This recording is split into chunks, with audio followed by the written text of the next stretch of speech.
Yang kedua tadi juga sudah disampaikan oleh Pak Menteri adalah pasal penghinaan terhadap pemerintah. Jadi ada putusan MK tahun 2006 kalau 2006 ya, kalau teman-teman masih ingat itu persoalan mobil Jaguar.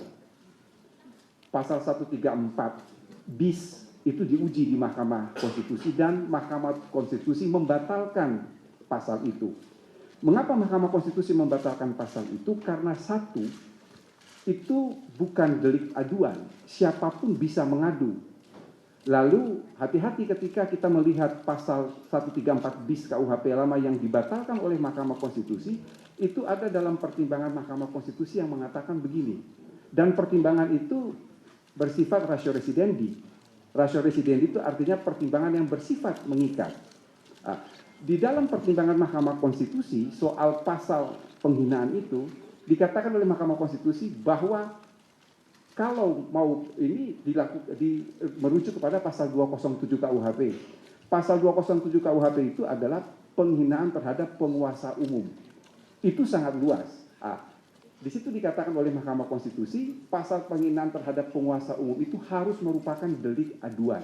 Berdasarkan pertimbangan Mahkamah Konstitusi itulah pemerintah dan DPR membentuk pasal penghinaan terhadap lembaga negara. Cuman kita batasi. Kalau pakai KUHP lama, itu ketua pengadilan negeri dihina, Kapolres dihina itu bisa kena pasal itu. Tetapi pasal yang ada dalam KUHP itu sudah dibatasi. Jadi penghinaan terhadap lembaga negara itu hanya dibatasi 1 presiden wakil presiden, 2 MPR, 3 DPD, 4 DPR, 5 Mahkamah Agung, 6 Mahkamah Konstitusi. Jadi sangat terbatas. Dan itu delik aduan. Delik aduan yang harus mengadukan itu adalah pimpinan lembaga. Apa dasar pemerintah dan DPR membentuk pasal itu? Dasarnya adalah putusan Mahkamah Konstitusi tahun 2006 ketika pasal 134 bis itu dibatalkan. Kemudian yang terakhir saya kira tadi juga sudah disinggung pasal 218, pasal penghinaan terhadap presiden. Jadi teman-teman media mungkin bisa berpikir secara jernih ya. Dimanapun di negara ini, di dunia ini, ada pasal, ada bab dalam KUHP masing-masing negara. Bab itu berbunyi penyerangan terhadap harkat dan martabat kepala negara asing.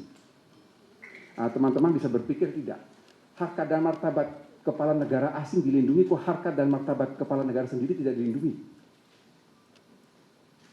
Coba itu dijawab. Itu yang pertama. Yang kedua, fungsi hukum pidana itu apa?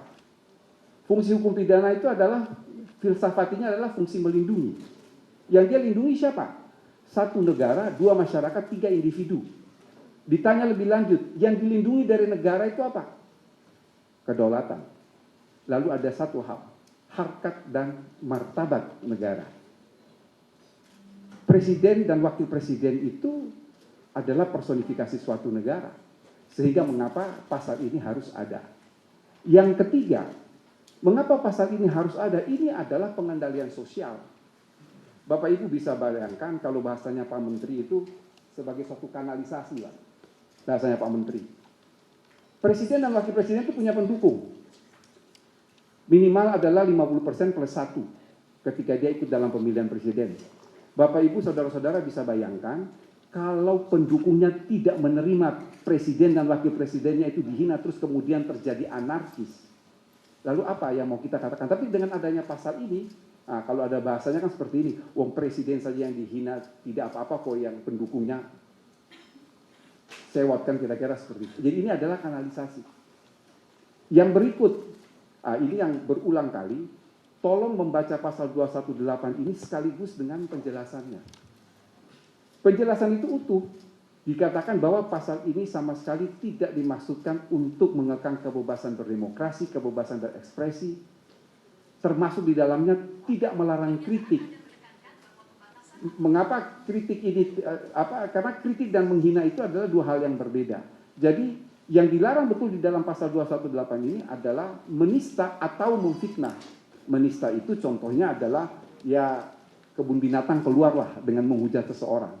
Atau memfitnah. Kalau memfitnah saya kira dimanapun di dunia ini namanya memfitnah itu adalah tindak pidana. Sehingga pasal itu sudah mengatakan bahwa kritik dalam penjelasannya, kritik tidak dilarang di dalam pasal ini. Salah satu wujud kritik adalah unjuk rasa. Jadi pasal 218 beserta penjelasannya itu kalau dibaca utuh maka terlihat jelas antara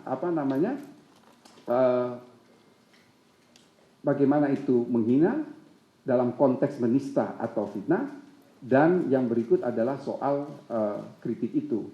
Yang terakhir, ini yang selalu saya mengutarakan ketika kami di tim pemerintah waktu itu, kan ada yang bersuara begini, mengapa tidak pakai pasal penghinaan biasa? Kalau toh itu kan delik aduan, kan ada pasal penghinaan biasa. Betul kan? Mengapa harus ada khusus terhadap martabat presiden dan wakil presiden? Saya balik bertanya, ini bukan salah satu bentuk diskriminasi, bukan?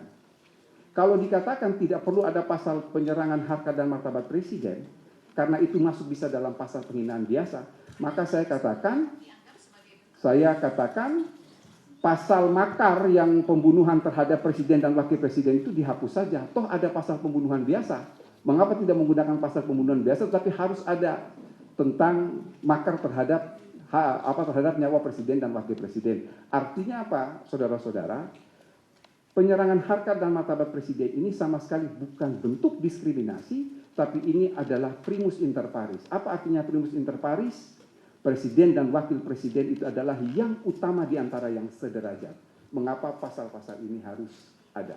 Jadi waktu itu pertimbangan DPR dan pemerintah ada 5 alasan mengapa sampai pasal ini harus ada, pasal 218. Saya kira itu saya tambahan dari saya, Pak Menteri, makasih.